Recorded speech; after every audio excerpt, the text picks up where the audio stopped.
व्यासाय भवनाशाय श्लेषाय गुणराशये हृद्याय शुद्धविद्याय मध्वाय च नमो नमः। बुद्धिर्बलं यशोधैर्यं निर्भयत्वं अरोगता अजाड्यं वाक्पटुत्वं च हनुमत्स्मरणात् भवेत्। भवति दुर्भावादीडमो कोऽपि वाग्मी जडमजरविजन्तुर्जायते प्राज्ञमौलिः। सकलवचनचेतो देवता भारती सा मम वचसि धत्तां सन्निधिं मानसे च।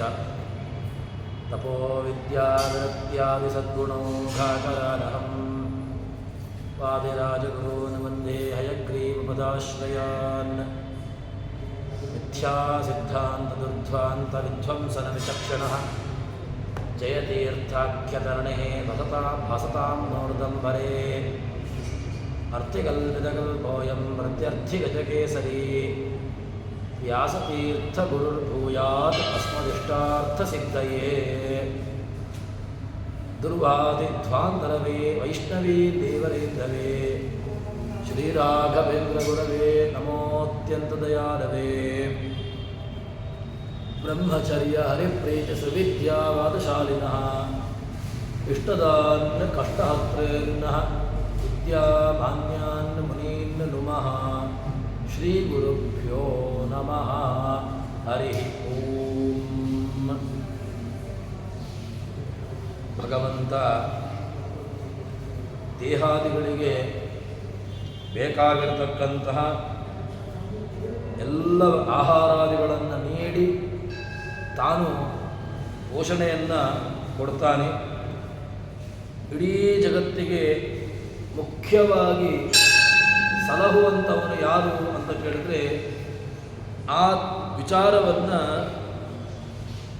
ಭಗವಂತ ಎಂಬುದಾಗಿ ಉತ್ತರವನ್ನು ಕೊಡ್ತಾರೆ. ಅಷ್ಟು ಮಾತ್ರವಲ್ಲ, ಭಗವಂತ ಯಾವ ರೀತಿಯಾಗಿ ಅನುಗ್ರಹ ಮಾಡ್ತಾನೆ ಅಂತ ಕೇಳಿದರೆ ಐಹಿಕ ಪಾರತ್ರಿಕ ಎಲ್ಲ ರೀತಿಯಾದಂತಹ ಸುಖವನ್ನು ನೀಡ್ತಾನೆ.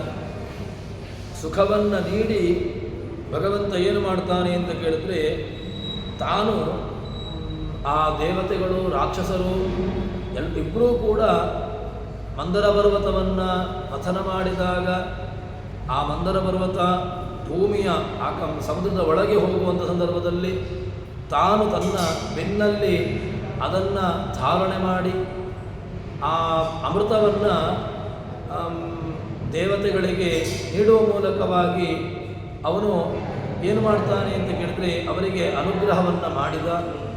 ಹೀಗೆ ಭಗವಂತ ಬೇರೆ ಬೇರೆ ರೀತಿಯಾಗಿರತಕ್ಕಂತಹ ಅನುಗ್ರಹಕ್ಕೆ ಅವನು ಕಾರಣನಾಗ್ತಾನೆ ಎಂಬುದಾಗಿ ಹೇಳಿ, ಅದಾದ ಮೇಲೆ ಭಗವಂತ ಸ್ವಾಹಾರೂಪದಿಂದಾಗಿ ಅವನು ದೇವತೆಗಳಿಗೆ ತೃಪ್ತಿಯನ್ನು ನೀಡುತ್ತಾನೆ. ಅದಾದ ಮೇಲೆ ಮುಂದೆ ಸ್ವಧಾರೂಪದಿಂದಾಗಿ ಭಗವಂತ ಪಿತೃಗಳಿಗೆ ತಾನು ಮುಖ್ಯವಾಗಿ ತೃಪ್ತಿಯನ್ನು ನೀಡುತ್ತಾನೆ. ಹೀಗೆ ಸುಧಾಸ್ವಾಹ ರೂಪದಿಂದಾಗಿ ಭಗವಂತ ತೃಪ್ತಿದಾಯಕನಾಗಿದ್ದಾನೆ ಎಂಬುದಾಗಿ ಹೇಳ್ತಾರೆ. ಹೀಗೆ ಭಗವಂತನ ಅಪಾರವಾದಂತಹ ಮಹಿಮೆ, ಅತ್ಯದ್ಭುತವಾದಂತಹ ಮಹಿಮೆಗಳನ್ನು ತಿಳಿಸ್ತಾ ಮುಂದೆ ಜಗನ್ನಾಥದಾಸರು ಹೇಳ್ತಾರೆ, ಅನ್ನನೆನಿಸುವ ನೃಪಶುಗಳಿಗೆ ಹಿರಣ್ಯ ಗರ್ಭಾಂಡದಳು ಸಂತತ ತನ್ನನೀ ಪರೀಂದುಪಾಸನೆಗೈವ ಭಕುತರನ ಅನ್ನ ಬಡಿಸದೆ ಭವಸಮುದ್ರ ಮಹೋನ್ನತಿಯ ದಾಟಿಸಿ ಚತುರ್ವಿಧ ಅನ್ನಮಯ ಆತ್ಮ ಪ್ರದರ್ಶನ ಸುಖವನೀವ ಹರಿ. ಭಗವಂತ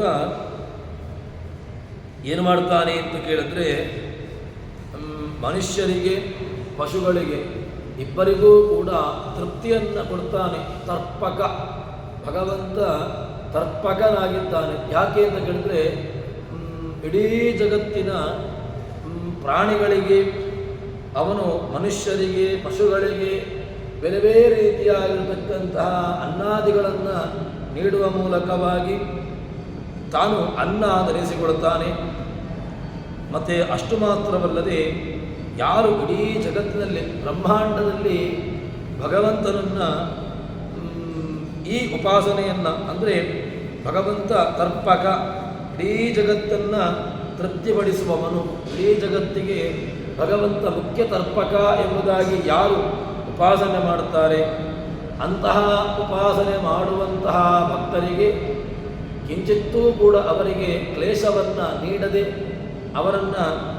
ಅವರಿಗೆ ಭಗವಂತ ಯಾವ ರೀತಿಯಾಗಿ ಸುಖವನ್ನು ಕೊಟ್ಟುಕೊಂಡು ತಾನು ಅನುಗ್ರಹ ಮಾಡ್ತಾನೆ.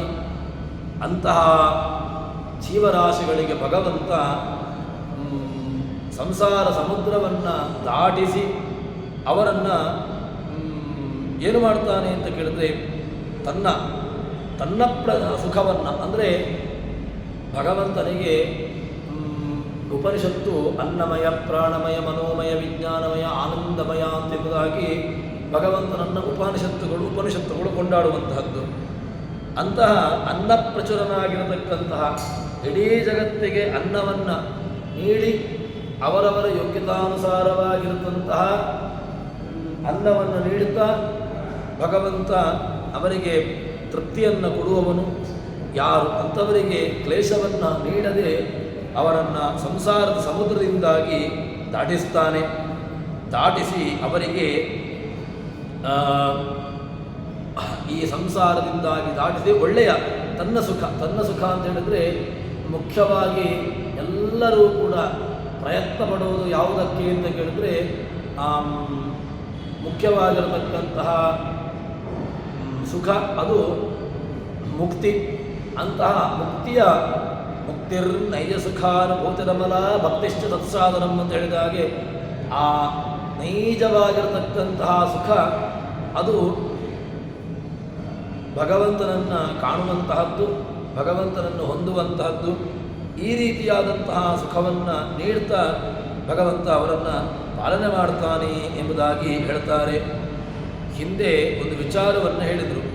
ಅದೇನು ಅಂತ ಕೇಳಿದ್ರೆ ಸ್ವಧಾ ಸ್ವಾಹ ಅಂತ, ಪಿತೃಭ್ಯ ಸ್ವಧಾ ಅಗ್ನಯೇ ಸ್ವಾಹ ಅಂತ.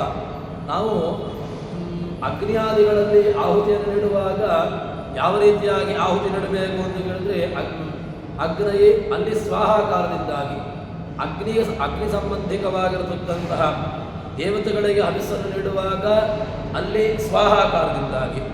ಇನ್ನು ಪಿತೃಭ್ಯ ಸ್ವಧಾ ಅಂತ ಪಿತೃದೇವತೆಗಳಿಗಾಗುವಾಗ ಅಲ್ಲಿ ಸ್ವಧಾ ಅಂತ. ಹೀಗೆ ಸ್ವಧಾಸ್ವಾಹ ರೂಪದಿಂದಾಗಿ ಸ್ವಧಾಸ್ವಾಹ ನಮೋಸ್ತೆ ಅಂತ ಹೇಳಿಕೊಂಡು ನಾವು ಅಗ್ನಿಯಲ್ಲಿ ಉಪಾಸನೆ ಮಾಡುತ್ತೇವೆ.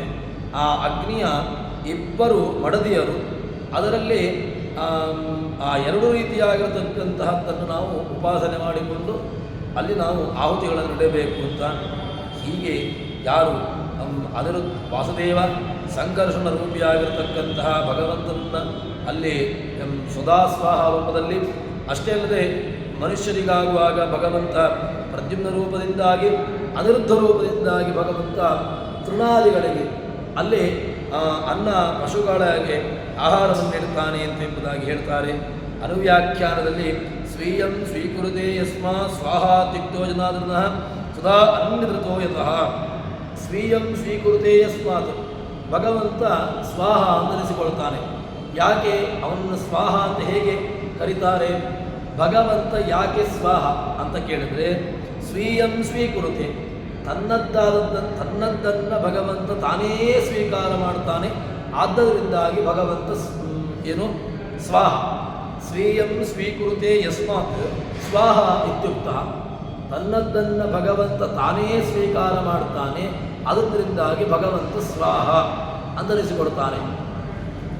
ಇನ್ನು ಸುಧಾ ಅನನ್ಯಧೃತ ಯತಃ, ಭಗವಂತ ಸುಧಾ ಯಾಕೆ ಅನನ್ಯಧೃತ, ಯಾರಿಂದಲೂ ಕೂಡ ಭಗವಂತನನ್ನು ಧಾರಣೆ ಮಾಡಿಲ್ಲ, ಯಾರೂ ಕೂಡ ಭಗವಂತನನ್ನು ಧಾರಣೆ ಮಾಡಿದವರಿಲ್ಲ. ಆದ್ದರಿಂದಾಗಿ ಭಗವಂತ ಸುಧಾ. ಹೀಗೆ ಸುಧಾಸ್ವಾಹ ಎಂಬುದಾಗಿ ಭಗವಂತನನ್ನು ಉಪಾಸನೆ ಮಾಡಬೇಕು. ಆ ಉಪಾಸನೆಯನ್ನು ಮಾಡಿದ್ದರ ಫಲ ಏನು ಕೇಳಿದರೆ ಭಗವಂತ ನಮ್ಮನ್ನು ಒಳ್ಳೆಯ ನೈಜವಾಗಿರತಕ್ಕಂತಹ ಭಕ್ತಿ, ನೈಜವಾಗಿರತಕ್ಕಂತಹ ಸುಖದ ಕಡೆಗೆ ನಮ್ಮನ್ನು ಕೊಂಡು ಹೋಗ್ತಾನೆ, ನೈಜವಾಗಿರತಕ್ಕಂತಹ ಸುಖವನ್ನು ನಮಗೆ ನೀಡ್ತಾನೆ ಎಂಬುದಾಗಿ ಹೇಳ್ತಾರೆ. ಅದಾದ ಮೇಲೆ ಮುಂದೆ ಇದೆಲ್ಲ ನಾವು ಕರ್ಮಾಚರಣೆಯ ಮೂಲಕವಾಗಿ ಭಗವಂತನಿಗೆ ಫಲ ಸಮರ್ಪಣೆಯನ್ನು ಮಾಡಬೇಕು, ಅನ್ನ ಸಮರ್ಪಣೆಯನ್ನು ಮಾಡಬೇಕು. ಅದನ್ನು ಜಗನ್ನಾಥದಾಸರು ಹೇಳ್ತಾರೆ ಹೇಗೆ ಅಂತ ಕೇಳಿದ್ರೆ, ಮನವಚನ ಕಾಯಗಳ ದೆಸೆಯಿಂದನುದಿರದಿ ಬಿಡದಾಚರಿಸುತ್ತಿ ಇಪ್ಪನು ಅನುಚಿತ ಉಚಿತೋಚಿತ ಕರ್ಮಗಳ ಸದ್ಭಕ್ತಿಪೂರ್ವಕದಿ ಅನಿಲ ದೇವನುಳಿಪ್ಪ ನಾರಾಯಣಗಿ ಇದನ್ನವು ಎಂದ ಕೃಷ್ಣಾರ್ಪಣವಿರುತ್ತ ಕೊಡೆ ಸ್ವೀಕರಿಸಿ ಸಂತೈಪ ಕರುಣಾಳು. ಭಗವಂತನಿಗೆ ನಾವು ನಿತ್ಯದಲ್ಲಿಯೂ ಕೂಡ ಹೇಳುವಂತಹ ಒಂದು ಶ್ಲೋಕ ಅದೇನು ಅಂತ ಕೇಳಿದ್ರೆ, ಕಾಯೇನ ವಾಚ ಮನಸ ಇಂದ್ರಿಯೈರ್ವ ಬುದ್ಧ್ಯಾತ್ಮನಾವ ಅನುಸೃತ ಸ್ವಭಾವ ಕರೋಮಿ ಯದ್ಯತ್ ಸಕಲಂ ಪರಸ್ಮೈ ಎಂಬುದಾಗಿ ನಾವು ನಿತ್ಯದಲ್ಲೂ ಕೂಡ ಈ ಮಾತನ್ನು ಅನುಸಂಧಾನ ಮಾಡ್ತೇವೆ. ಏನು ಅರ್ಥ ಅಂತ ಕೇಳಿದ್ರೆ, ಈ ಸ್ಮೃತಿಯ ಭಾಗವತದ ಈ ಮಾತನ್ನು ನಾವು ಕಾಯೇನ ವಾಚ ಮನಸ ಇಂದ್ರಿಯೈರ್ವ ಬುದ್ಧ್ಯಾತ್ಮನಾವ ಅನುಸೃತ ಸ್ವಭಾವ ಕರೋಮಿ ಯದ್ಯತ್ ಸಕಲಂ ಪರಸ್ಮೈ ನಾರಾಯಣಾಯೇ ಸಮರ್ಪಯೇತ್ತತ್ ಅಂತ ಹೇಳಿಕೊಂಡು ಏನು ನಾವು ನಿತ್ಯದಲ್ಲಿಯೂ ಕೂಡ ಹೇಳುವಂತಹ ಎಲ್ಲ ಕರ್ಮಾಂಗದಲ್ಲಿ ಹೇಳುವಂತಹ ಪ್ರಸಿದ್ಧವಾಗಿರತಕ್ಕಂತಹ ಭಾಗವತದ ಮಾತನ್ನು ಇಲ್ಲಿ ನಾವು ನೋಡಬೇಕು. ಏನರ್ಥ ಅಂತ ಕೇಳಿದರೆ, ಇದರದ್ದು ಮನವಚನ ಕಾಯಗಳ ದೆಸೆಯಿಂದ, ಮನಸ್ಸಿನಿಂದ ಕಾಯದಿಂದಾಗಿ ಕಾಯಿಕವಾಗಿರತಕ್ಕಂತಹ ಕರ್ಮ, ವಾಚಿಕವಾಗಿರತಕ್ಕಂತಹ ಕರ್ಮ, ಮಾನಸಿಕವಾಗಿರತಕ್ಕಂತಹ ಕರ್ಮ. ಕರ್ಮದಲ್ಲಿ ಈ 3 ವಿಧ ಉಂಟು. ಏನು? ಕಾಯಿಕ ಕರ್ಮ, ವಾಚಿಕ ಕರ್ಮ ಮತ್ತು ಮಾನಸಿಕ ಕರ್ಮ ಅಂತ. ಈ 3 ರೀತಿಯಾದಂತಹ ಕರ್ಮಗಳನ್ನು ಕೂಡ ಏನು ಮಾಡಬೇಕು ಕೇಳಿದ್ರೆ, ದೆಸೆಯಿಂದ ಅನುದಿನದೆ ಬೇಡದಿ ಆಚರಿಸುತ್ತಿಪ್ಪನು. ಇದನ್ನು ಯಾರೂ ಕೂಡ ಬಿಟ್ಟಿರಲಿಕ್ಕೆ ಸಾಧ್ಯವೇ ಇಲ್ಲ. ನಾನು ಕರ್ಮವನ್ನು ಬಿಟ್ಟಿರ್ತೇನೆ ಅಂತ ಹೇಳಿದರೆ ಅದು ಆಗದೇ ಇರುವಂತಹ ಮಾತು. ಯಾಕೆ? ಕರ್ಮವನ್ನು ಬಿಟ್ಟು ಇರಲಿಕ್ಕೆ ಒಂದು ಕ್ಷಣವೂ ಕೂಡ ಸಾಧ್ಯ ಇಲ್ಲ. ಕರ್ಮ ಅದು ಅನುಸ್ಯೂತವಾಗಿ ಆಗುತ್ತಾ ಇರುವಂತಹ ಕರ್ಮ. ಆದ್ದರಿಂದ ಒಂದು ಕರ್ಮ ಆಗಿಲ್ಲ ಅಂತಾದರೂ ಕೂಡ, ಕಾಯಿಕ ಕರ್ಮ ಆಗಿಲ್ಲ ಅಂತಾದರೂ ಕೂಡ, ವಾಚಿಕ ಕರ್ಮ, ಮಾನಸಿಕ ಕರ್ಮ ಎಂಬುದು ಅದು ಹಾಗೆಯೇ ಆಗ್ತಾ ಇದೆ. ಅದು ನಿರಂತರವಾಗಿ ತನ್ನಿಂದ ಆಗ್ತಾ ಇರುವಂತಹದ್ದು. ಅಂತಹ ಆ ಕಾಯಿಕ, ವಾಚಿಕ, ಮಾನಸಿಕವಾಗಿರತಕ್ಕಂತಹ ಕರ್ಮಗಳನ್ನು ಏನು ಮಾಡಬೇಕು ಕೇಳಿದ್ರೆ, ಬೇಡದೆ ಆಚರಿಸುತ್ತಿಪ್ಪನು. ಅದನ್ನು ತಾನು ನಿಷ್ಠೆಯಿಂದ ಮಾಡಬೇಕು. ಮಾಡುವಾಗ ಅದನ್ನು ಉಚಿತ ಅನುಚಿತ ಕರ್ಮಗಳನ್ನು, ಕೆಲವು ಸಂದರ್ಭದಲ್ಲಿ ಉಚಿತ ಕರ್ಮ, ಕೆಲವು ಸಂದರ್ಭದಲ್ಲಿ ಅನುಚಿತ ಕರ್ಮ, 2 ರೀತಿಯಾದಂತಹ ಕರ್ಮಗಳು ಕೂಡ ಮನುಷ್ಯನಿಂದ ಆಗ್ತದೆ, ಜೀವನಿಂದ ಆಗ್ತದೆ. ಕೆಲವೊಂದಷ್ಟು ಉಚಿತ ಕರ್ಮಗಳು, ಕೆಲವೊಂದಷ್ಟು ಅನುಚಿತವಾಗಿರತಕ್ಕಂತಹ ಕರ್ಮಗಳು ಮನುಷ್ಯ ಮಾಡ್ತಾನೆ. ಈ ಉಚಿತ ಅನುಚಿತ ಕರ್ಮಗಳನ್ನು ಏನು ಮಾಡಬೇಕು ಅಂತ ಹೇಳಿದ್ರೆ, ಸದ್ಭಕ್ತಿಪೂರ್ವಕದಿ ಅನಿಲ ದೇವನುಳಿಪ್ಪ, ಅದನ್ನು ನಾವು ಭಗವಂತನಿಗೆ ಅರ್ಪಿಸಬೇಕು. ಹೇಗೆ ಅಂತ ಕೇಳಿದ್ರೆ, ಪ್ರಾಣದೇವರ ಮೂಲಕವಾಗಿ,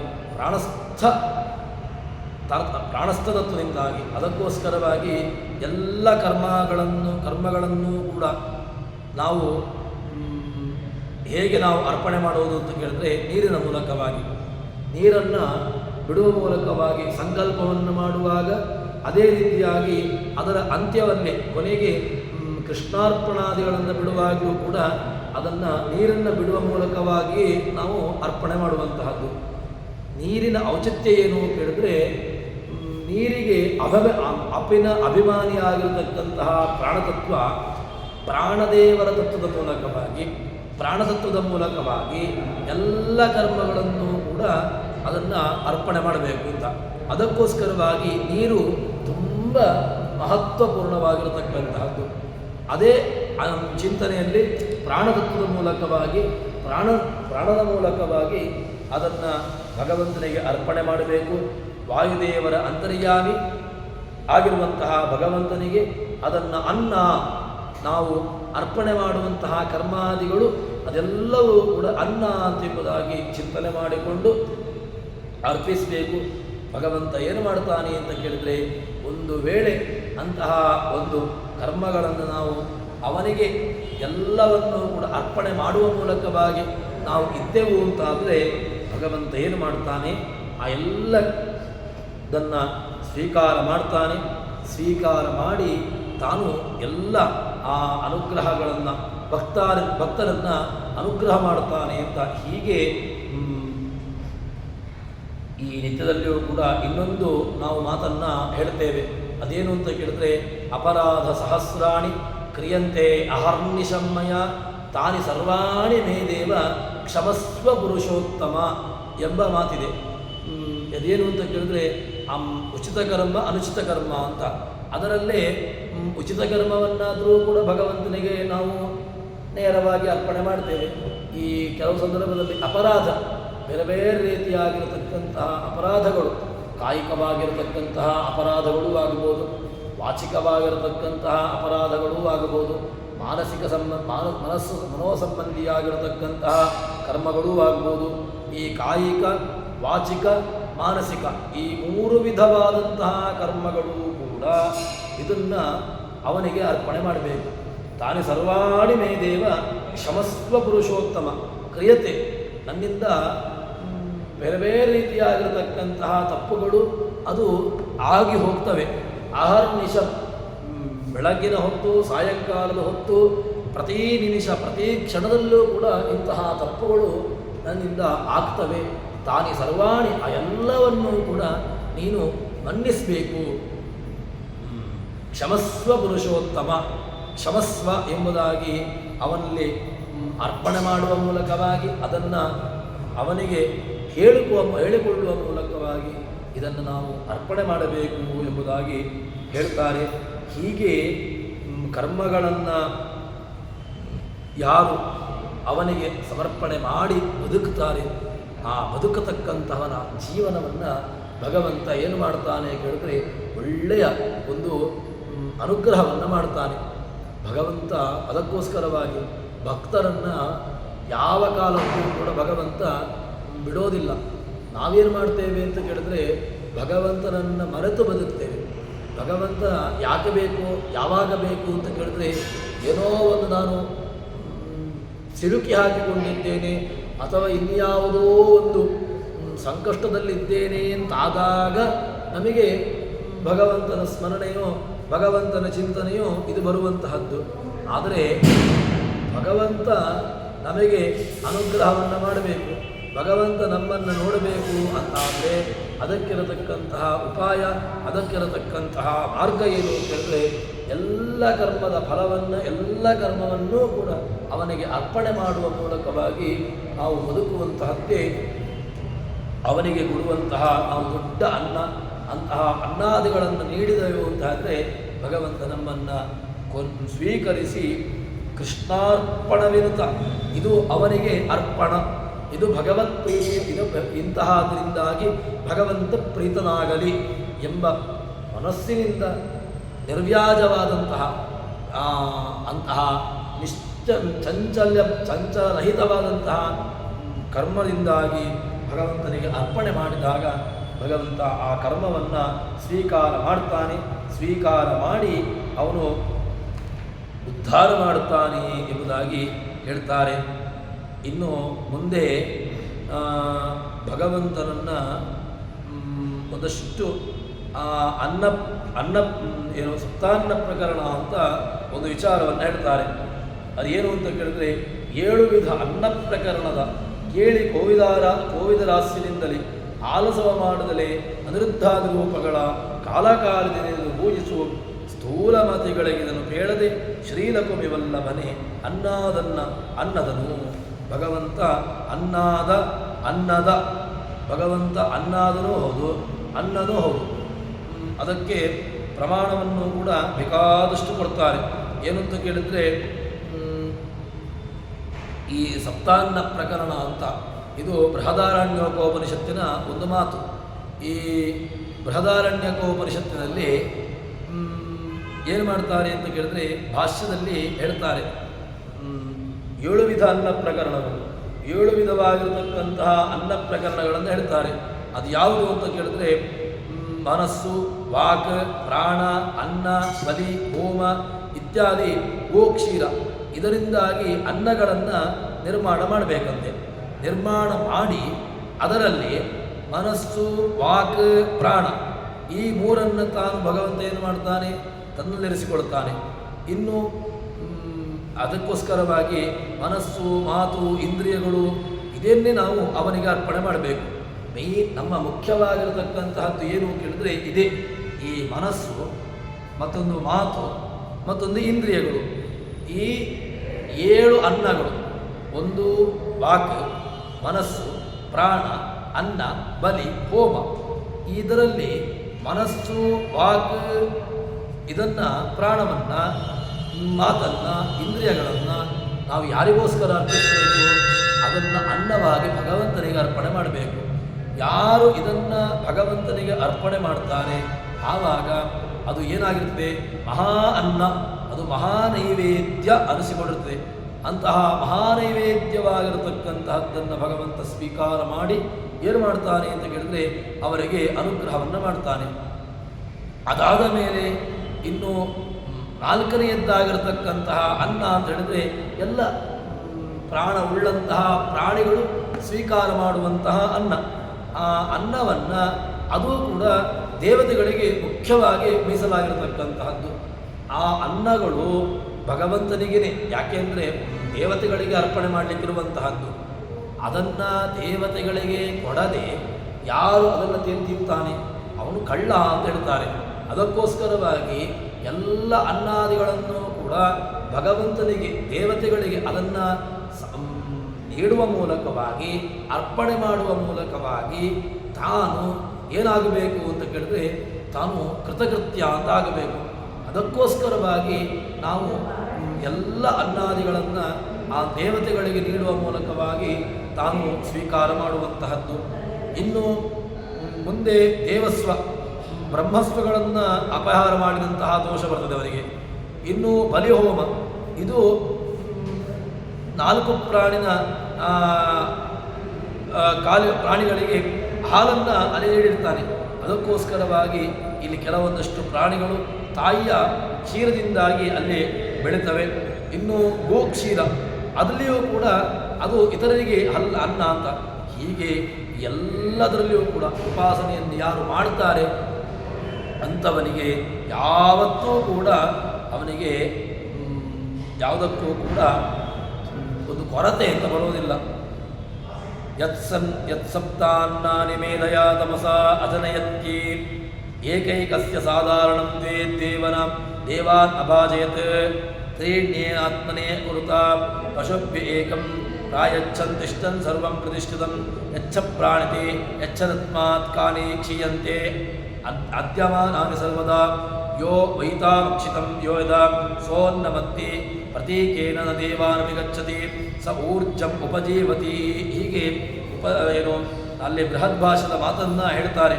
ಸಪ್ತಾನ್ನಾನಿ ಯದಾ ವಿಷ್ಣು ಪುರುಷೋ ವಿಭು ಸದರ್ಜತೇಷಾಂ ಸ್ವಾರ್ಥಾನಿ ಚಕಾರ ತ್ರೀಡಿ ಕೇಶವಃ ಮನೋ ವಾಚಂ ತಥಾ ಪ್ರಾಣಂ ತಸ್ತೈಶ್ಚಸ್ಮಾತ್ ತುಷ್ಟಿಮೇತದಃ ಚತುರ್ಥಂ ಭೋಜ್ಯಮೇವಾನಂ ಸರ್ವಸಾಧಾರಣಂ ಸ್ಮೃತಂ ಅಂತ ಹೇಳಿಕೊಂಡು ಆ 7 ವಿಧವಾಗಿರತಕ್ಕಂತಹ ಅನ್ನ, ಈ 7 ವಿಧವಾಗಿರತಕ್ಕಂತಹ ಅನ್ನವನ್ನು ಅವನಿಗೆ ಅರ್ಪಣೆ ಮಾಡಬೇಕು. ಎಲ್ಲವನ್ನೂ ಕೂಡ ಅವನಿಗೆ ಅರ್ಪಣೆ ಮಾಡುವ ಮೂಲಕವಾಗಿ ನಾವು ಕೃತಕೃತ್ಯರಾಗಬೇಕು. ಯಾರು ಭಗವಂತನಿಗೆ ನೀಡದೆ ತಾನೇ ಸ್ವೀಕಾರ ಮಾಡ್ತಾನೆ ಅವನು ಮುಖ್ಯವಾಗಿ ಕಳ್ಳ ಅಂತ ಅನಿಸಿಕೊಳ್ತಾನೆ. ಹೀಗೆ ಅವನಿಗೆ ನೀಡುವ ಮೂಲಕವಾಗಿ ತಾನು ಎಲ್ಲವನ್ನೂ ಕೂಡ ಅವನಿಗೆ ಸಮರ್ಪಣೆ ಮಾಡುವ ಮೂಲಕವಾಗಿ ತಾನೊಬ್ಬ ಕೃತಕೃತ್ಯನಾಗಬೇಕು ಎಂಬಂತಹ ಒಂದು ಮಾತನ್ನು ನಮ್ಮ ಮುಂದೆ ಜಗನ್ನಾಥದಾಸರು ತಿಳಿಸ್ತಾರೆ. ಇಂತಹ ಏನು ಅನ್ನವನ್ನು ಭಗವಂತನಿಗೆ ಅರ್ಪಣೆ ಮಾಡಿಕೊಂಡು ಇದ್ದವನಿಗೆ ಫಲ ಏನು? ಅಂಥವನಿಗೇನಾದರೂ ಒಂದು ಫಲ ಬೇಕಲ್ವ? ಈ ಚಿಂತನೆಯೂ ಕೂಡ ಒಂದು ಮಹಾಯಜ್ಞ. ಈ ಚಿಂತನೆಯಲ್ಲಿ ಬದುಕುವುದು ಕೂಡ ಒಂದು ಮಹಾಯಜ್ಞಕ್ಕೆ ಸಮಾನವಾಗಿರತಕ್ಕಂತಹದ್ದು. ಅದಕ್ಕೋಸ್ಕರವಾಗಿ ಸಪ್ತಾನ್ನಗಳನ್ನು ತಿಳಿದು ಉಪಾಸನೆ ಮಾಡದೆ ಯಾವತ್ತೂ ಕೂಡ ಅದನ್ನು ಬಿಡಬಾರ್ದು. ಉಪಾಸನೆ ಮಾಡದೇ ಇರಬಾರ್ದು. ಭಯಪಡದೆ ಇದನ್ನೆಲ್ಲವನ್ನು ಮಹಾಯಜ್ಞ ಎಂಬಂತಹ ಚಿಂತನೆಯಿಂದಾಗಿ ಭಗವಂತನಿಗೆ ಅರ್ಪಣೆ ಮಾಡ್ತಾ ಅಂತಹ ಮತ್ತೆ ಏನು ಮಾಡಬೇಕು? ಗೋವಿಂದನಿಗೆ ಅರ್ಪಿಸು ನಿರ್ಭಯದಿ ಮಹಾಯಜ್ಞವಿದು. ಇದೊಂದು ಯಜ್ಞ, ಭಗವಂತ ಕೊಟ್ಟಿರತಕ್ಕಂತಹದ್ದು ಅವನಿಗೆ ಅರ್ಪಣೆ ಮಾಡುವುದೇ ಒಂದು ದೊಡ್ಡ ಯಜ್ಞ ಅಂತ ಹೇಳಿಕೊಂಡು ನೀನಿರು. ಆವಾಗ ಏನು ಮಾಡ್ತಾನೆ ಭಗವಂತ ಅಂತ ಕೇಳಿದ್ರೆ, ಇಂದಿರೇಶನು ಸ್ವೀಕರಿಸಿ ಧೈರ್ಯದಿಂದ ಭಗವಂತ ನಮ್ಮಿಂದ ಅದನ್ನು ಸ್ವೀಕಾರ ಮಾಡ್ತಾನೆ. ಸ್ವೀಕಾರ ಮಾಡಿ ಭಗವಂತ ಏನು ಮಾಡ್ತಾನೆ? ಒಳ್ಳೆ ರೀತಿಯಲ್ಲಿ ನನಗೆ ಅನುಗ್ರಹವನ್ನು ಮಾಡ್ತಾನೆ. ಯಾವುದಕ್ಕೂ ಕೂಡ ಕೊರತೆ ಮಾಡುವುದಿಲ್ಲ. ಅವನು ನಮ್ಮನ್ನು ಸ್ವೀಕಾರ ಮಾಡಿ ನಮಗೆ ಬೇಕಾಗಿರತಕ್ಕಂತಹ ಯಾರು ಅವನ ದಾಸರು ಅಂತ ಇರ್ತಾರೆ ಅಂತಹ ದಾಸರಿಗೆ ಇದನ್ನು ಭಗವಂತ ಏನು ಮಾಡ್ತಾನೆ? ಅವರಿಗೆ ನೀಡ್ತಾ ಅವರನ್ನು ಉದ್ಧಾರ ಮಾಡ್ತಾನೆ ಎಂಬುದಾಗಿ ಹೇಳ್ತಾರೆ. ಈ ರೀತಿಯಾದಂತಹ ಏನು ಆಧ್ಯಾತ್ಮಿಕ ಸುಖ ಈ ದಾಸರಿಗೆ ಬೇಕಾಗಿರತಕ್ಕಂತಹದ್ದಿದೆ. ಭಗವದ್ದಾಸರಿಗೆ ಬೇರೆ ಏನೂ ಬೇಕಾಗಿಲ್ಲ. ಏನು ಅಂತ ಕೇಳಿದ್ರೆ, ಅವರು ಕೇಳುವಂತಹದ್ದು ಏನು ಅಂತ ಕೇಳಿದ್ರೆ, ದಾಸ ಭಗವಂತನ ದಾಸರ ದಾಸ್ಯದ ದಾಸ್ಯವನ್ನು ಕೊಡು ಅಂತ ಹೇಳಿಕೊಂಡು ಹೇಳುವಂತಹದ್ದು. ಅದಕ್ಕೋಸ್ಕರ ಅವರು ಏನಾದರೂ ಕೇಳ್ತಾರೆ ಅಂತಾದರೆ ಅದು ಬೇರೆ ಏನೂ ಅಲ್ಲ. ಅವರು ಕೇಳುವಂತಹದ್ದು ಕೇವಲ ಭಗವಂತನ ದಾಸರ ದಾಸ್ಯ. ಅದಕ್ಕೋಸ್ಕರ ಈ ದಾಸರ ಚಿಂತನೆಯಲ್ಲಿ, ದಾಸ್ಯತ್ವದ ಚಿಂತನೆಯಲ್ಲಿ ನಾವಿರಬೇಕು. ನಾವು ಯಾವತ್ತಿದ್ರೂ ಕೂಡ ಭಗವದ್ದಾಸ ಅಂತ, ಗೋವಿಂದ ದಾಸ. ಯಾಕೆ ನಾವು ಭಗವಂತನಿಗೆ ದಾಸ? ಅಂತಹ ದಾಸದ ಚಿಂತನೆಯಲ್ಲಿ ನಾವಿರಬೇಕು. ಭಗವಂತ ಅಂಥವರಿಗೆ ಎಲ್ಲ ಬೇರೆ ಬೇರೆ ರೀತಿಯಾದಂತಹ ಸುಖಗಳನ್ನು ಕೊಟ್ಟು ಅವರನ್ನು ಅನುಗ್ರಹ ಮಾಡ್ತಾನೆ ಅಂತ ಹೇಳ್ತಾರೆ. ಹೀಗೆ ಯಾರಿರ್ತಾರೆ ಅಂಥವರಿಗೆ ಭಗವತ್ ತತ್ವವಿದಿಶ ತಸ್ಯ ಭಕ್ತಿರ್ನ ಸಂಶಯ ಅದೃಷ್ಟ ಭಗವದ್ರೂಪಸ್ಯ ತಸ್ಯೇನ ದರ್ಶನ ಕಾರಣಂ. ಇಂತಹ ಭಗವಂತನ ಚಿಂತನೆ ಅದು ಯಾವುದಕ್ಕೆ ಕೇಳಿದರೆ ಮುಕ್ತಿರ್ನ ಸಂಶಯ, ಅದು ಮುಕ್ತಿಗೆ ಕಾರಣವಾಗ್ತದೆ. ಮುಕ್ತಿ ಅಸಂಶಯ, ಸಂಶಯವೇ ಇಲ್ಲ ಅದರಲ್ಲಿ ಅಂತ. ಭಗವದ್ ದೃಷ್ಟಿಬೋಧಸ್ತು ವಿನಾ ಹೋಮೇನ ಮುಚ್ಚತೆ. ಭಗವಂತನ ದೃಷ್ಟಿಯಿಂದಾಗಿ ಯಾರು ಪಾವನನಾಗಿದ್ದಾನೆ ಅವನು ತಕ್ಷಣದಲ್ಲಿಯೇ ಅವನು ಬಿಡುಗಡೆಯನ್ನು ಹೊಂತಾನೆ. ತಕ್ಷಣಕ್ಕೇನೆ ಅವನಿಗೆ ಭಗವಂತನ ಸನ್ನಿಧಾನ ಎಂಬುದು ಸಿಗ್ತದೆ, ಭಗವಂತನ ಸೇರಿಕೊಳ್ತಾನೆ ಅಂತ ಇಷ್ಟು ಮಹತ್ವವನ್ನು ಹೇಳ್ತಾರೆ. ಸರಿ, ಧರ್ಮಾರ್ಥ ಕಾಮದಲ್ಲಿ ಬಯಕೆ, ಅದರಲ್ಲಿ ಒಂದು ಸಂದರ್ಭದಲ್ಲಿ ನಾವು ಧರ್ಮ ಅರ್ಥವನ್ನು ಬಯಸ್ತಾ ಕೂತ್ಕೊಂಡ್ರೆ ಅದು ಏನಾಗ್ತದೆ ಕೇಳಿದರೆ ಅದು ದುಃಖಕ್ಕೆ ಕಾರಣವಾಗ್ತದೆ ಅಂತ ಹೇಳ್ತಾರೆ.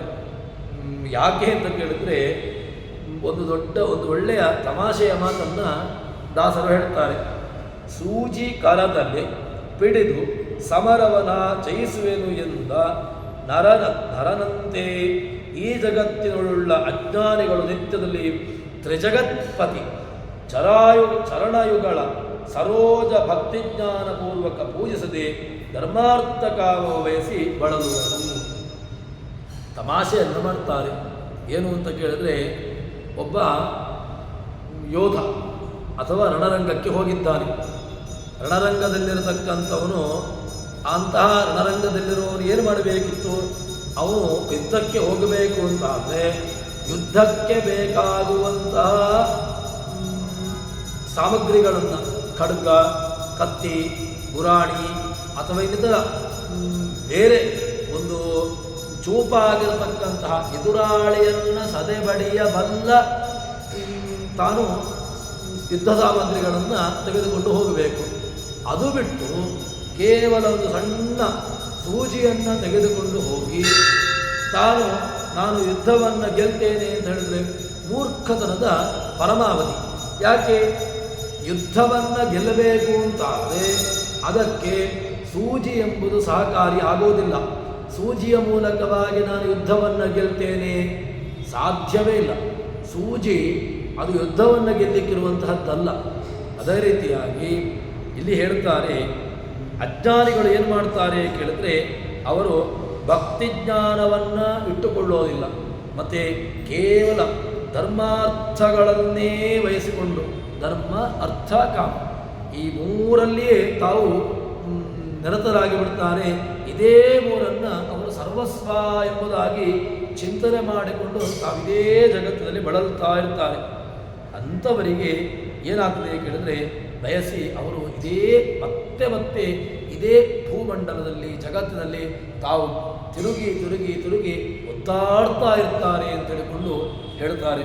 ತಸ್ಮಿನ್ ಪ್ರಸನ್ನೇ ಕಿಮ್ಯಾಸ್ತ್ವಲಭ್ಯಂ ಧರ್ಮಾರ್ಥ ಕಾಮೈರವಲಭ್ಯಕ ಕಾಮೈರಲ್ಪ ಅಲ್ಪಕಾಮಾಸ್ತೆ. ವಿಷ್ಣು ಪುರಾಣದ ಮಾತನ್ನು ನೋಡುವುದಂತಾದರೆ, ತಸ್ಮಿನ್ ಪ್ರಸನ್ನೇ ಭಗವಂತ ನಮ್ಮ ಮುಂದೆ ಪ್ರಸನ್ನನಾದ ಅಂತ ಹೇಳಿದ್ರೆ, ಕಿಮಲಭ್ಯಂ ಯಾವುದು ತಾನೇ ಅಲಭ್ಯವಾದದ್ದಿದೆ, ಯಾವುದು ಅಲಭ್ಯ ಅಂತ ಇಲ್ಲವೇ ಇಲ್ಲ. ಕಿಮಲಭ್ಯಂ ಧರ್ಮಾರ್ಥಕಾಮೀರಲಂ ಅಲ್ಪಕಾಮಾಹತೆ. ಅದು ಎಲ್ಲವೂ ಕೂಡ ಧರ್ಮಾರ್ಥಕಾಲು, ಅದು ಅಲ್ಪಕಾಮ, ಅದು ಸಣ್ಣದ್ದಾಗಿರತಕ್ಕಂತಹ ಒಂದು ಕಾಮನೆಯನ್ನು ಪೂರೈಸುವಂತಹದ್ದು. ಆದರೆ ಭಗವಂತನ ಜ್ಞಾನ, ಭಗವಂತನ ಚಿಂತನೆ ಇದು ಪೂರ್ಣವಾಗಿರತಕ್ಕಂತಹ ನಮ್ಮ ಅಲ್ಪವಾದಂತಹ ಕಾಮನೆಗಳನ್ನು ಪೂರೈಸುವಂತಹದ್ದಲ್ಲ. ನಮ್ಮ ಎಲ್ಲ ಕಾಮನೆಗಳನ್ನು ಕೂಡ ಪೂರೈಸಲಿಕ್ಕೆ ಸಾಮರ್ಥ್ಯವುಳ್ಳದ್ದು ಈ ಭಗವಂತನ ತತ್ವಜ್ಞಾನ, ಭಗವಂತನ ಭಕ್ತಿ ಅಂತ ಹೇಳ್ತಾರೆ.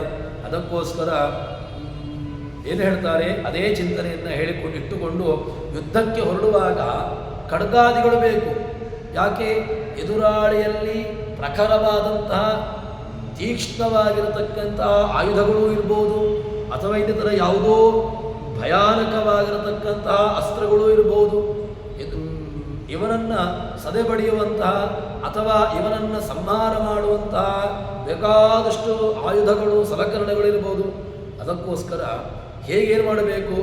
ಯುದ್ಧಕ್ಕೆ ಹೋಗುವವನು ಸೂಜಿ ಇತ್ಯಾದಿಗಳನ್ನು ಹೋಗುವ ಮೂಲಕವಾಗಿ ಯುದ್ಧವನ್ನು ಗೆಲ್ತೇನೆ ಅಂತ ಹೇಳುವುದಲ್ಲ, ಅದು ಭ್ರಮೆ ಆಗ್ತದೆ.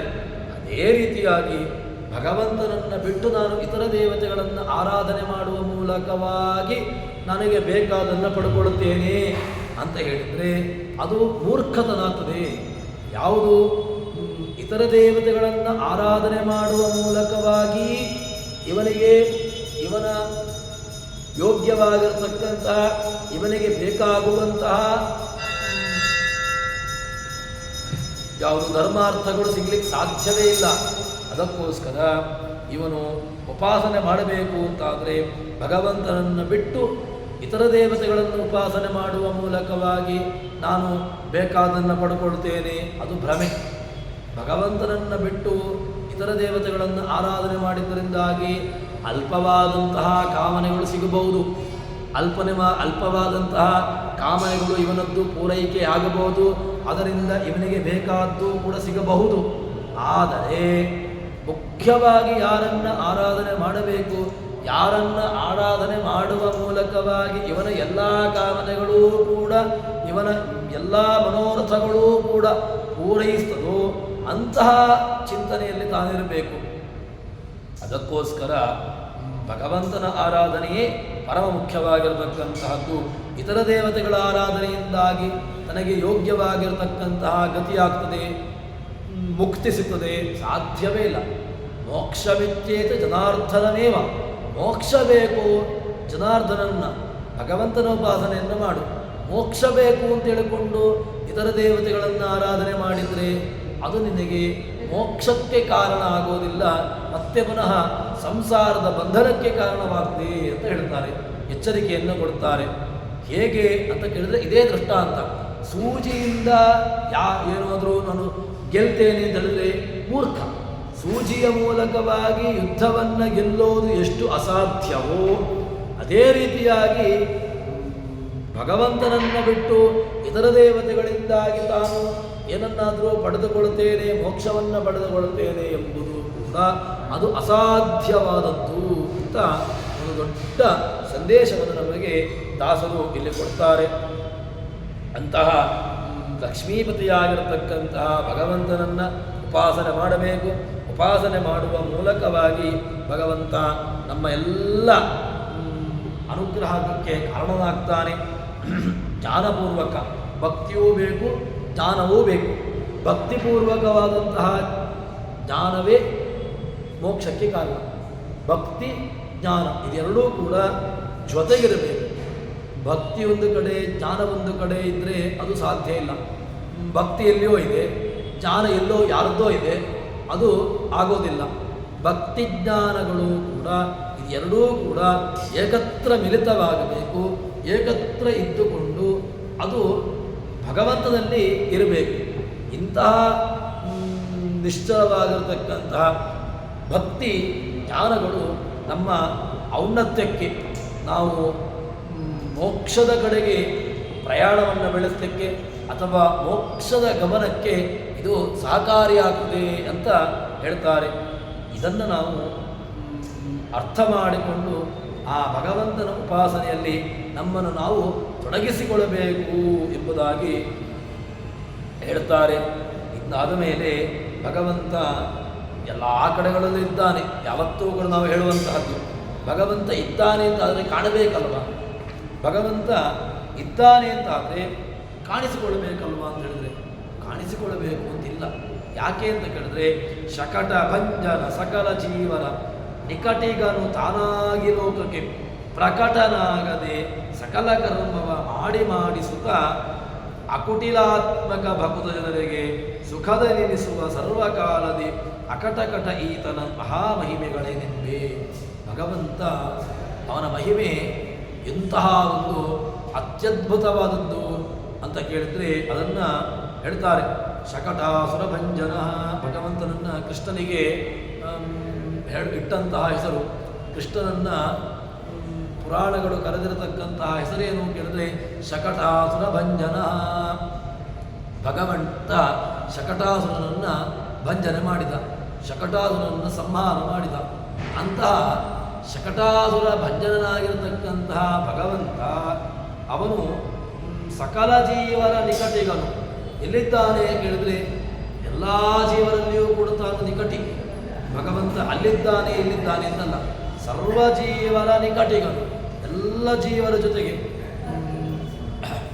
ಭಗವಂತ ಹೃದ್ದೇಶೇ ಅರ್ಜುನ ತಿಷ್ಠತಿ, ಕೃಷ್ಣ ಹೇಳ್ತಾನಲ್ವ, ನಾನು ಎಲ್ಲಿದ್ದೇನೆ ಕೇಳಿದ್ರೆ ಹೃದ್ದೇಶೇ ಅರ್ಜುನ ತಿಷ್ಠತಿ, ನಾನು ಎಲ್ಲರ ಹೃದಯದಲ್ಲಿ, ಎಲ್ಲ ಹೃದಯ ಗುಹೆಯಲ್ಲಿ ನಾನು ತಾನೇ ನೆಲೆ ನಿಂತುಕೊಂಡಿದ್ದೇನೆ ಅಂತ. ಅಂತಹ ಶಕಟಭಂಜನ ಸಕಲ ಜೀವನ ನಿಕಟಿಗನು ತಾನಾಗಿ ಎಲ್ಲ ಜೀವನದಲ್ಲಿಯೂ ಕೂಡ ತಾನು ನಿಕಟವರ್ತಿಯಾಗಿ ತಾನಿರ್ತಾನೆ.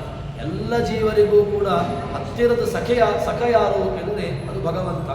ಎಲ್ಲ ಜೀವರಿಗೂ ಕೂಡ ಭಗವಂತನಷ್ಟು ಗೆಳೆಯ ಮತ್ತಾರೂ ಇರಲಿಕ್ಕೆ ಸಾಧ್ಯವೇ ಇಲ್ಲ. ನಾವು ಹೇಳ್ತೇವೆ ನಮಗೆ ಅತ್ಯಂತ ನಮ್ಮ ಗೆಳೆಯರು ನಮಗೆ ಅತ್ಯಂತ ಪರಿಚಯದವರು ಅಂತ. ಆದರೆ ಭಗವಂತನಷ್ಟು ಪರಿಚಿತರಾಗಿರತಕ್ಕಂಥವರು, ಭಗವಂತನಷ್ಟು ನಮಗೆ ಬೇಕಾಗಿರತಕ್ಕಂಥವರು ಇನ್ನೊಬ್ಬರಿರಲಿಕ್ಕೆ ಸಾಧ್ಯವೇ ಇಲ್ಲ. ಅದನ್ನೇ ದಾಸರು ಹೇಳಿದ್ದು, ಶಕಟಭಂಜನ ಸಕಲ ಜೀವರ ನಿಕಟಿಗನು ತಾನಾಗಿ ಲೋಕಕ್ಕೆ ಪ್ರಕಟನಾಗದೆ. ಅಂತಹ ಭಗವಂತ ಎಲ್ಲರ ಜೊತೆಗಿದ್ದಾನೆ, ಆದರೆ ಲೋಕಕ್ಕೆ ಮಾತ್ರ ತಾನು ಯಾವತ್ತೂ ಕೂಡ ತನ್ನನ್ನು ತಾನು ತೋರಿಸಿಕೊಂಡಿಲ್ಲ. ಎಲ್ಲರಲ್ಲಿಯೂ ಕೂಡ ತಾನಿದ್ದಾನೆ, ಆದರೆ ಲೋಕಕ್ಕೆ ಮಾತ್ರ ತಾನು ಯಾವತ್ತೂ ಕೂಡ ತಾನು ಕಂಡುಕೊಂಡಿಲ್ಲ. ಭಗವಂತನನ್ನು ಕಾಣಬೇಕು ಅಂತ ಹೇಳಿದ್ರೆ ಅವನನ್ನು ಕಾಣತಕ್ಕಂತಹ ಒಂದು ಚಕ್ಷು, ಅದು ಒಳಗಣ್ಣು. ಆ ಒಳಗಣ್ಣಿನ ಮೂಲಕವಾಗಿ ಭಗವಂತ ಕಾಣಬೇಕು, ಭಗವಂತ ನಮಗೆ ಗೊತ್ತಾಗಬೇಕು ಅಂತಾದರೆ ಅದಕ್ಕಿರತಕ್ಕಂತಹ ಬೇಕಾಗಿರತಕ್ಕಂತಹದ್ದು ಏನು ಅಂತ ಹೇಳಿದ್ರೆ ಅದೇ ಒಳಗಣ್ಣು. ಈ ಎಲ್ಲ ಪ್ರಕಟನಾಗದೆ ಯಾವ ಕಾಲಕ್ಕೂ ಕೂಡ ನಮಗೆ ಕಾಣಿಸಿಕೊಳ್ಳೋದಿಲ್ಲ.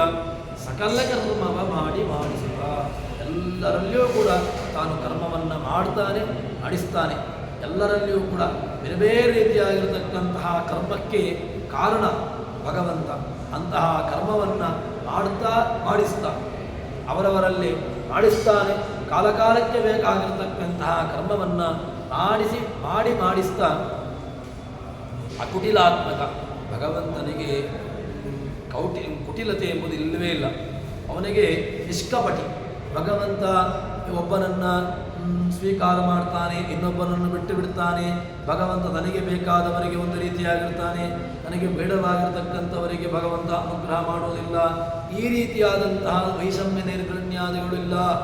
ಭಗವಂತ ನಿಷ್ಕಪಟಿ, ಅಕುಟಿಲಾತ್ಮಕ. ಭಗವಂತ ಅಕುಟಿಲ. ಕುಟಿಲತೆ ಎಂಬುದು ಅವನಲ್ಲಿಲ್ಲ. ನಿಷ್ಕಪಟ. ಅಂತಹ ನಿಷ್ಕಪಟಿಯಾಗಿರತಕ್ಕಂತಹ ಭಗವಂತ ಭಕ್ತಜನರಿಗೆ ಯಾರು ತನ್ನವರು ಅಂತ ಇದ್ದಾರೆ,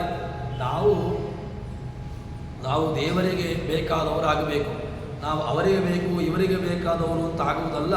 ನಾವು ಬೇಕಾಗಿರತಕ್ಕಂತಹದ್ದು ಯಾರಿಗೆ ಕೇಳಿದ್ರೆ ಭಗವಂತನಿಗೆ ಬೇಕಾಗಿರತಕ್ಕಂಥ ನಮಗೆ ಅತ್ಯಂತ ನಾವು ಯಾರನ್ನ ಬಿಡದೆ ಇರಲಿಕ್ಕಾಗೋದಿಲ್ವೋ ಅಂಥವರಿಗೆ ನಾವು ಬೇಕಾಗಿರತಕ್ಕಂಥವರಾಗಬೇಕು. ಅದಕ್ಕೋಸ್ಕರ ಅಂತಹ ಭಗವಂತನಿಗೆ ಬೇಕಾದಂಥ ಭಕ್ತರಿಗೆ ಭಗವಂತ ಏನು ಮಾಡ್ತಾನೆ, ಸುಖದ ನೆನೆಸುವ ಸುಖಂ ದದಾತಿ. ಭಗವಂತ ತನ್ನವರಿಗೆ ಸುಖಂ ದದಾತಿ, ತನ್ನವರಲ್ಲದವರಿಗೆ ಸುಖಂ ದ್ಯತಿ ಚ. ಸುಖವನ್ನು ದ್ಯತಿ, ಅದನ್ನು ತುಂಡರಿಸ್ತಾನೆ. ಅವರಿಗೆ ಸುಖ ಯಾವತ್ತೂ ಕೂಡ ಬಾರದೇ ಇರತಕ್ಕಂತಹ ರೀತಿಯಲ್ಲಿ ಭಗವಂತ ಮಾಡ್ತಾನೆ. ಅದರಿಂದಾಗಿ ಸುಖದ ನೆನೆಸುವ ಭಗವಂತ ಸುಖದ ಮತ್ತೊಂದು ಸುಖಂ ದ್ಯತಿ ಎರಡೂ ಕೂಡ ಅವನಾಗಿರ್ತಾನೆ. ಸರ್ವಕಾಲದಿ ಈತನ ಮಹಿಮೆ ಅದು ಅಪಾಹ. ಅಂತಹ ಭಗವಂತನ ಮಹಿಮೆ ಅದು ಸಾಮಾನ್ಯರಿಂದ ತಿಳ್ಕೊಳ್ಳಿಕ್ಕಾಗ್ತದ ಅಂತ ಕೇಳಿದ್ರೆ ಸಾಮಾನ್ಯರಿಗೆ ಇದು ತಿಳಿದುಕೊಳ್ಳಲಿಕ್ಕೆ ಅಯೋಗ್ಯ. ಸಾಮಾನ್ಯರು ಭಗವಂತನ ಮಹಿಮೆಯನ್ನು ಹೇಗೆ ತಾನೇ ತಿಳ್ಕೊಳ್ಳಿಕ್ಕೆ ಸಾಧ್ಯ? ಆದ್ದರಿಂದ ಭಗವಂತನ ಮಹಿಮೆ ಅದು ಸಾಮಾನ್ಯರಿಂದ ತಿಳಿಲಿಕ್ಕೆ ಅಯೋಗ್ಯವಾಗಿರತಕ್ಕಂತಹದ್ದು ಎಂಬುದಾಗಿ ಹೇಳ್ತಾರೆ.